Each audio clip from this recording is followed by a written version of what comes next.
Call to order this special call meeting for the Siloam Springs Board of Directors for July 9, 2025. Roll call. Blair. Here.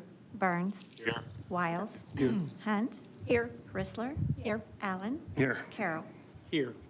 Thank you. For our agenda on our special call meeting, we have one item. It is Resolution 26-25, purchase of old post office, Phat tire. Christina, you have the floor. Mayor, members of the board, as previously discussed, we have the right of first refusal for the old post office, also known as Phat Tire. The appraisal has been sent to the board. It was $810,000.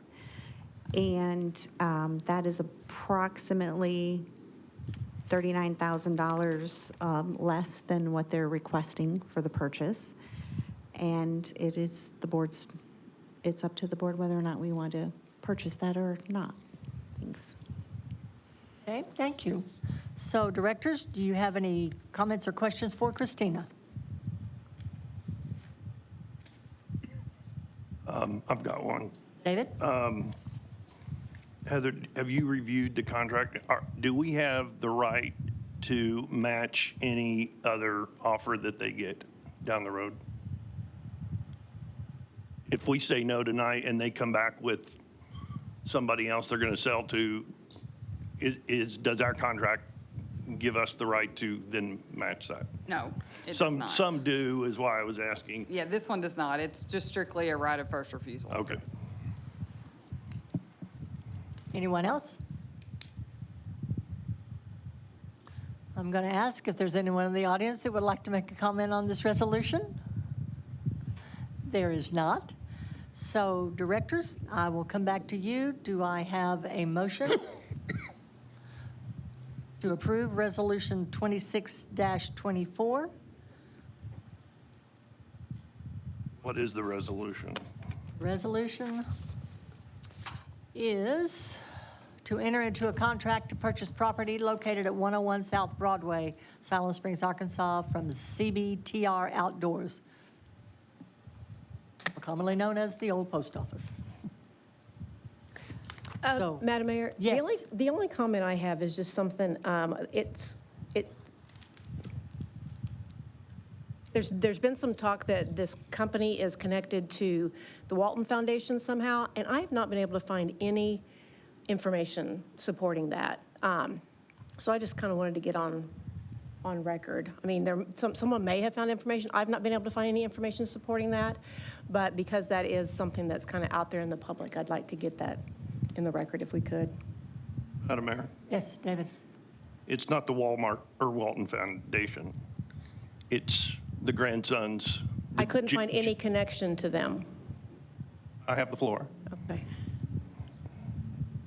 Through shell corporations, many layers, I have been told by employees of these companies that yes, the ultimate owner is, they may be part owner, they may be full owner, I don't know. I just know what employees told me back in 2018 when the original contract was signed, lease to purchase, that they were, through shell corporations, the ultimate owner. I just haven't been able to find that, so. Okay, So both of those things can go on the record. very good. Anyone else? Any comments? No? Madam Mayor. So, yes, Reed. We're getting ready to do a vote. Would you explain, please, what a yes vote would mean and what a no vote would mean on Yes, sir. this?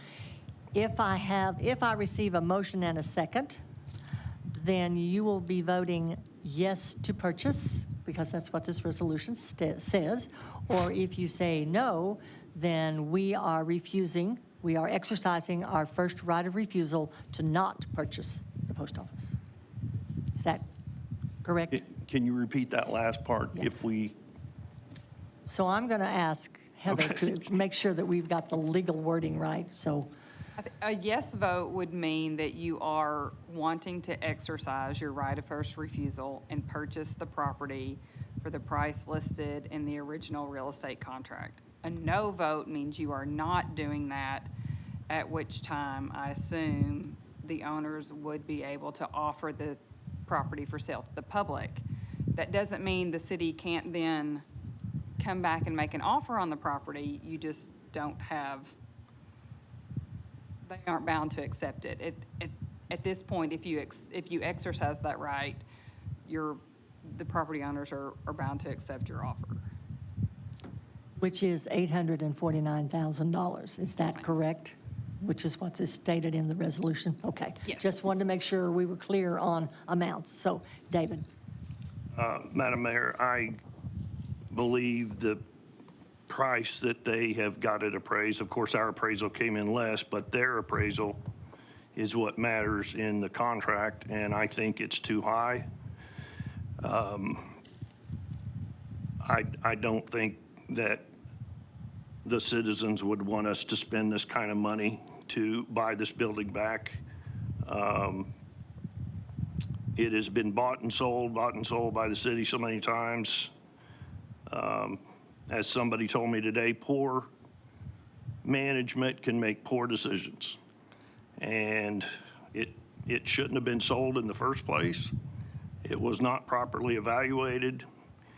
And I don't even believe that the original sale was legally set up, in that you can't just choose a seller to sell public property. You must open it to others. I've had two people say at the time they would have paid $500,000 for this because it was worth at least that. So it seems like the city, all the way back to the original acquiring of it from the U.S. government, had a good deal and then made bad decision after bad decision after bad decision. And now here we are stuck again with the only real historic public building in downtown Siloam, with murals that were designed to be explaining the history of America. And it's owned by people that have no roots and no ownership in Siloam, no homes in Siloam Springs. It's really frustrating. I don't think the public would want us to pay this kind of money. Thank you, Thank you. David. Anyone else? Madam Mayor, Yes, Lisa. I had a citizen send me a question that they want me to ask, and I'm just going to read it verbatim. It's not my question, it's a citizen's question. I want to clarify that. Can you Since pull those- your mic down, please? Sorry. Since certain individuals voted to sell at the price, they want to know how they are able to still vote on this without conflict of interest. I think that's more of an attorney question. I don't know that there would be a conflict of interest. I don't know who voted on it the first time when there was a sale vote. I mean, a conflict of interest would arise if one of you would derive some benefit from the purchase or the sale. I don't have any information that is the case with any of you, so I don't know. I don't know why someone would think there would be a conflict of interest without more information. Okay. Thank you. Anyone else? Madam Mayor? Yes, Ken.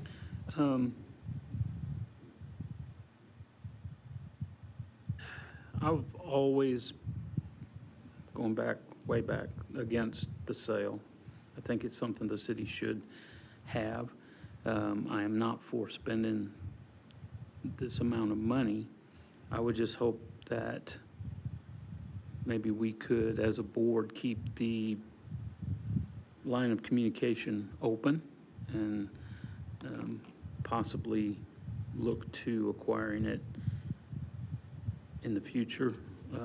Once it goes on up for public sale, maybe we can take another look at it, or, I know there's been some question as to the maybe scope of use, if that is limited because of it being a historic building.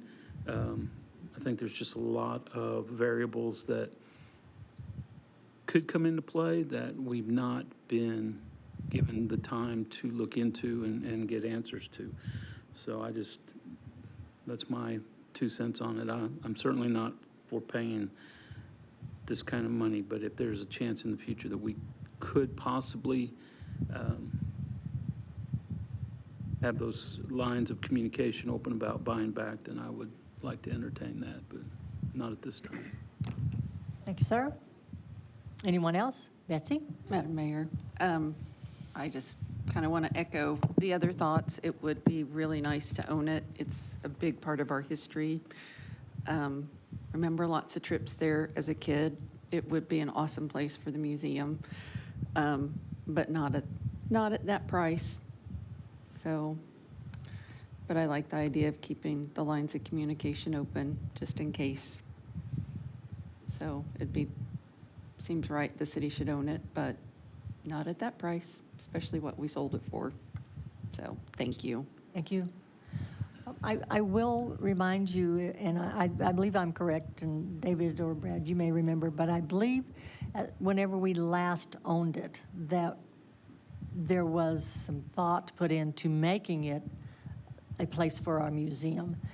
And the cost to renovate it, to bring it up to what it would have to be because of the artifacts and the older things that they keep there, it was going to be really hard for the city to justify spending that kind of money. That was then. We have a different board now, and you all have different projects, different ideas about what it might be used for, I'm sure, but I just wanted to put that out there because I do know that it was considered at one time, and the price was just astronomical to put it up to the code it would have to be at to have a museum there, so. Madam Mayor, yeah, I was mayor and you were on the board, and the price to renovate came in much higher. And only later did we hear that it probably was overpriced on the renovation. But I'll never forget at the 2018 meeting to do this contract, the lease to own, the original contract, Director Carol Smiley sat right here and said, we should have done what we promised the museum, and we should have put the money into that building. But instead, the board voted to renovate the old building for nearly $300,000 when the building itself wasn't worth $150,000. So there's been a lot of money spent towards a museum that really could have made that into a proper museum.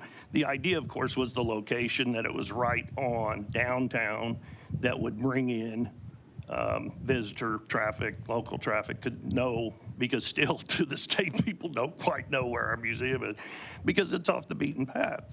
But you're absolutely right. Of course, when the board voted to not move forward, I think David Cameron said 350 to 500 was his guesstimate, depending on how much city personnel helped. But the renovation remodel estimate was $700,000. Of course, within a year, the board voted to spend $5 million to build a new library. So it didn't really make a lot of sense. The thing that once we did own it and did not move forward with, and it just sat there empty, that's what we got the most complaints about, is that the city had done nothing. It sat there empty, and most comments, period, were just negative, that why does that building sit there? So if we were to buy it back, I mean, we heard right here the other night a citizen say, well, what do you plan to do with it? That's a very valid question. It's a very valid question. But nevertheless, we have certainly seen, all of us, historic buildings in this town torn down, destroyed, regrets. One of the biggest being the old high school that sat where the court is now, and then the old high school that sat across from Barnett's, Barnett's. And for various reasons, decisions are made. Too expensive to update, whatever. But they used to build them pretty darn solid back then, and it's kind of hard to replace, and it's hard to replace the history that occurred in those buildings, and so it's a tough call. Thank you, David. Anyone else? Madam Mayor? Yes, Brad. I would just say, I was on the board on that sale. There were some hard lessons learned. But I just let the public know that at the next meeting, there is a glimmer of hope. I feel like the board's united. We are going to invest heavily, look for grant opportunities. We will save and restore the American Legion Hall or the community building. And take that to the next level where it needs to be. So every lesson learned, there is, I feel like we're gonna do that one right. And I think we need that to remember that we're gonna do that one right. Thank you. Thank you, Brad. I made a mistake saying that's the most historic. That's by far the most historic building, I believe. I mean, when people see Siloam, they think community building, so. Yeah, that's, and that one is built to last. I mean, the plaque is right there on the wall, who built it. So my mistake, my correction, that it's one of the most historic building. But we did not have anybody want to buy the community building to put in a store. So that's where I go back that we as a board should not have been allowing our management to be going and, well, the word was we shouldn't be owning buildings. The city owns a lot of buildings all over town. It owns land all over town. So to use that as an excuse to sell it, and as I said, when it was being discussed, I'd hardly even spoken to Mr. Patterson. He was just giddy because every city had a Phat Tire and now we're going to. So it's just like, I just don't think it's good for the city, no matter it was back long ago when they tried to put a restaurant there or whether they sold it for Phat Tire. The city just should never be in the business of what I call social engineering, trying to force a business or a concept or whatever that is competing with an already established downtown business. Thank you, sir. Anyone else? If not, then I will ask again, do I have a motion to approve resolution number 26-28 for the contract to purchase property located at 101 South Broadway? So move. Do I have a second? Second. We have a motion and a second. Roll call. Burns. Go. Did you say Hunt? Oh, Burns. No. I get saying that mixed up too. I never can tell. I apologize. Wiles. No. Hunt. No. Bristler. No. Allen. No. Carroll. No. Blair. No. Motion is not approved. The purchase is declined. So, Christina, is there anything else you have or any other direction you need from this board? No, I will prepare a written response and get it sent to them. Thank you. Perfect. Thank you very much. Madam Mayor, I Yes. would echo what Ken said, that possibly down the road, this company may lower and come back, and the board may be interested. And as I said at the board meeting, there may be some goodwill built around the city, around the community, around Northwest Arkansas, where some, what do you call it? Negotiations can be done. So, yeah. Absolutely. Yeah. You should never say never. So We never know. that's what Brad said about the airport. We never know. And I agree. Because we first said never, and then, wait a minute, you should never say never. With that, I will ask, do I have a motion to adjourn? Moved. Move. Second. We have a motion and a second. All those in favor say aye. Aye. Aye. Those opposed, same sign. Thank you. We are adjourned.